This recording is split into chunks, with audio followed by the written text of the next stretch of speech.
Hello friends, welcome to our YouTube channel study with Sandeep sir. या आपल्या YouTube चॅनलमध्ये मी आपल्या सर्वांचं स्वागत करतो. मित्रांनो, आज आपण पाहणार आहोत इयत्ता 8वी विज्ञान पाठ पहिला सजीव सृष्टी व सूक्ष्मजीवांचे वर्गीकरण या पाठाचा किंवा या धड्याचा स्वाध्याय आपण या ठिकाणी आज पाहणार आहोत. मित्रांनो, व्हिडिओ सुरू करण्याआधी अजूनही आपल्या यूट्यूब चॅनलला सबस्क्राईब केलं नसेल तर आपल्या यूट्यूब चॅनलला सबस्क्राईब करून बाजूच्या बेल आयकॉनला क्लिक करून ऑल नोटिफिकेशन ऑन करा, जेणेकरून आपले नवनवीन स्वाध्यायाचे व्हिडिओ तुमच्यापर्यंत पोहोचत जातील. चला मित्रांनो, सुरू करूया आजचा स्वाध्याय. पहिला प्रश्न जो दिलेला आहे मित्रांनो, तो आपल्याला दिलेला आहे जीवाणू, आदिजीव, कवके, शैवाल, आदिकेंद्रकीय, दृश्यकेंद्रकीय, सूक्ष्मजीव यांचे वर्गीकरण विटाकर पद्धतीने मांडायचं आहे. मित्रांनो, या ठिकाणी आपल्याला त्याचं उत्तर आहे पहिलं, जीवाणू सृष्टी मोनेरामध्ये येतो, आदिजीव सृष्टी प्रोटिस्टामध्ये येतो, शैवाल सृष्टी एकपेशीय असल्यास प्रोटिस्टामध्ये येईल, बहुपेशीय असल्यास सृष्टी वनस्पतीमध्ये येईल. चौथं, आदिकेंद्रकीय हा सृष्टी मोनेरामध्ये येईल. दृश्यकेंद्रकीय मोनेरा सोडून इतर कोणत्याही सृष्टीमध्ये असू शकतो. सूक्ष्मजीव सृष्टी मोनेरा किंवा प्रोटिस्टामध्ये असू शकतो. पाहूया मित्रांनो दुसरा प्रश्न, सजीव आदिकेंद्रकीय, दृश्यकेंद्रकीय, बहुपेशीय, एकपेशीय, प्रोटिस्टा, प्राणी, वनस्पती, कवके यांच्या साह्याने पंचसृष्टीचे वर्गीकरण पूर्ण करायचं आहे. मित्रांनो, पाहूया. पहिले आहे सजीव. यामध्ये दोन गटात विभागणी झालेली आहे, ती म्हणजे आदिकेंद्रकीय व दृश्यकेंद्रकीय. आदिकेंद्रकीयमध्ये एकपेशीय तर दृश्यकेंद्रकीयमध्ये एकपेशीय परत बहुपेशीय. आदिकेंद्रकीयमध्ये एकपेशीयमध्ये मोनेरा, दृश्यकेंद्रकीय एकपेशीमध्ये प्रोटिस्टा, दृश्यकेंद्रकीय बहुपेशीमध्ये कवक, वनस्पती व प्राणी यांचा समावेश आहे. पाहूया मित्रांनो प्रश्न क्रमांक 3, माझा जोडीदार ओळखा. आपल्याला या ठिकाणी गट करून दिलेले आहेत मित्रांनो, ते म्हणजे अ गट व ब गट. ब गटामध्ये उत्तर दिलेले आहेत मित्रांनो. पहिले आहे कवक, प्रोटोझोआ, विषाणू, शैवाल, जीवाणू. कवक याचा जोडीदार आहे मित्रांनो, तो म्हणजे कॅनिडा. प्रोटोझोआ याचा जोडीदार आहे तो म्हणजे अमिबा. विषाणू याचा जोडीदार आहे बॅक्टेरियोफेज. शैवाल याचा जोडीदार आहे क्लोरेला. जीवाणू याचा जोडीदार आहे आदिकेंद्रकीय. पाहूया मित्रांनो प्रश्न क्रमांक 4, दिलेले विधान चूक की बरोबर ते लिहून त्यांचे स्पष्टीकरण पण लिहायचंय. पाहूया मित्रांनो पहिलं विधान, लॅक्टोबॅसिलाई हे उपद्रवी जीवाणू आहेत. याचं उत्तर आहे मित्रांनो चूक, कारण लॅक्टोबॅसिलाई हे उपयुक्त जीवाणू आहेत. पाहूया मित्रांनो याचं स्पष्टीकरण, लॅक्टोबॅसिलाई हे उपयोगी जीवाणू आहेत.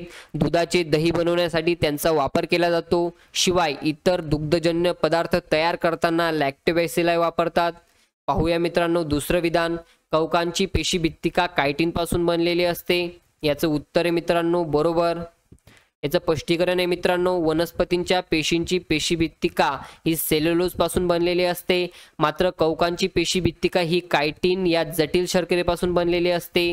या पेशीभित्तिकेच्या आत पेशीद्रव्यात अनेक केंद्रक असतात. पाहूया मित्रांनो तिसरं विधान, अमिबा छद्मपादाच्या साह्याने हालचाल करतो. याचं उत्तर आहे मित्रांनो बरोबर, कारण स्पष्टीकरण बघा, अमिबा हा आदिजीव असून छद्मपाद हा त्याचा हालचालीचा अवयव आहे.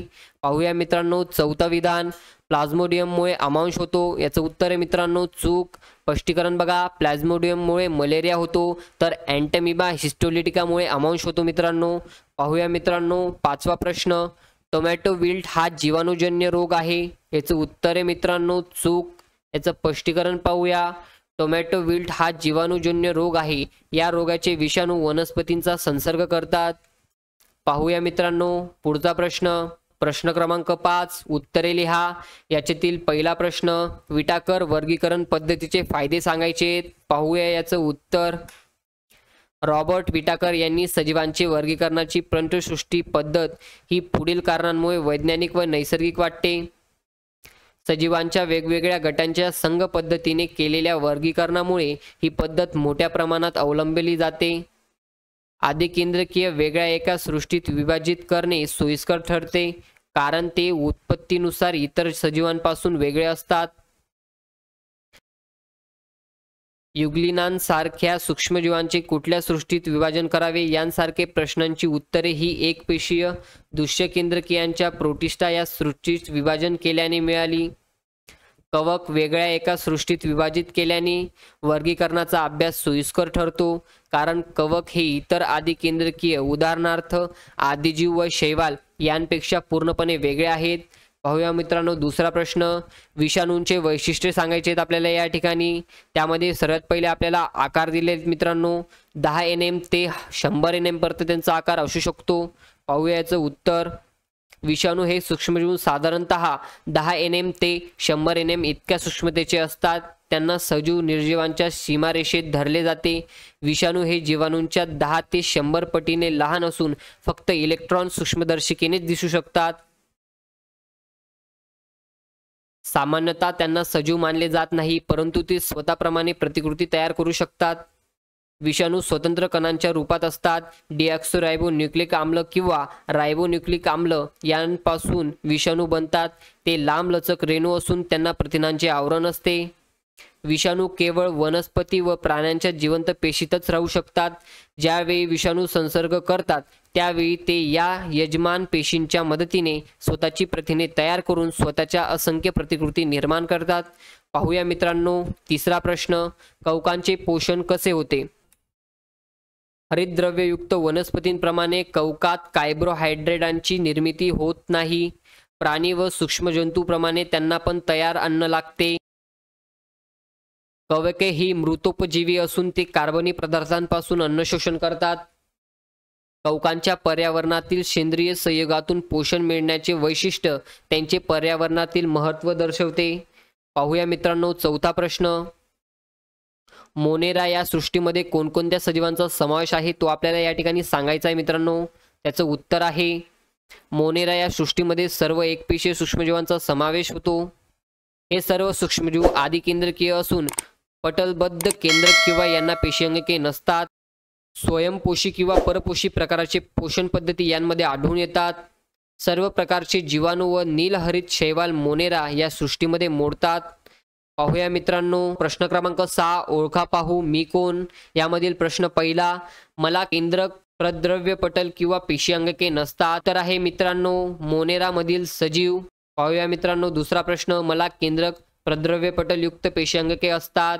पाहूया मित्रांनो याचं उत्तर प्रोटिस्टामधील आदिजीव. तिसरा प्रश्न. मी कुजलेल्या कार्बनी पदार्थांवर जगते. याचं उत्तर आहे मित्रांनो बुरशी किंवा कवकाचा एक प्रकार. पाहूया मित्रांनो प्रश्न चौथा. माझे प्रजनन बहुधा द्विखंडाने होते. याचं उत्तर आहे मित्रांनो जीवाणू काही आदिजीव. पाहूया मित्रांनो पाचवा प्रश्न. माझे शरीर निरायवी आहे व मी हिरव्या रंगाचा आहे. याचं उत्तर आहे मित्रांनो शैवाल.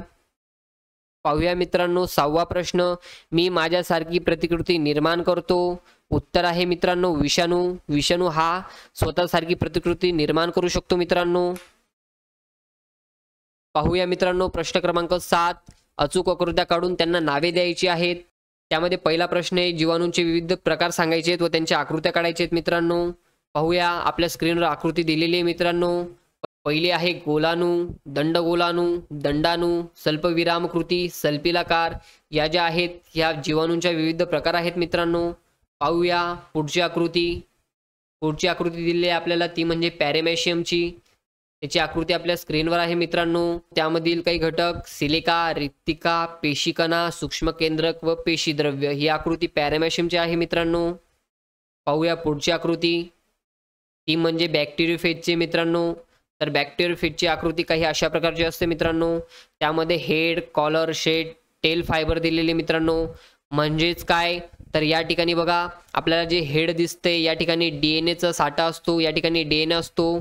याला आपण टेल फायबर म्हणजे शेपटीचे तंतू किंवा तंतू म्हणू शकतो मित्रांनो. कॉलर म्हणजे हा मानेचा भाग झाला मित्रांनो. हेड म्हणजे हा त्याचा डोकाचा भाग झाला मित्रांनो. पाहूया पुढचा प्रश्न. पुढचा प्रश्न आहे प्रश्न क्रमांक 8. आकारानुसार पुढील नावे चढत्या क्रमाने द्यायची आहेत मित्रांनो. त्यामधील जीवाणू, कवक, विषाणू व शैवाल यांचा आकार आपल्याला त्यांच्या आकारानुसार लावायचा आहे मित्रांनो. तर याचं उत्तर आहे मित्रांनो विषाणू, जीवाणू, कवक व शैवाल. तर मित्रांनो या ठिकाणी आपला स्वाध्याय कंप्लीट झालेला आहे. तुम्हाला जर व्हिडिओ आवडला असेल तर लाईक, शेअर अँड सबस्क्राईब करा. भेटूया पुढच्या नवीन व्हिडिओमध्ये नवीन स्वाध्यायासोबत. Thank you friends. Bye and best of luck.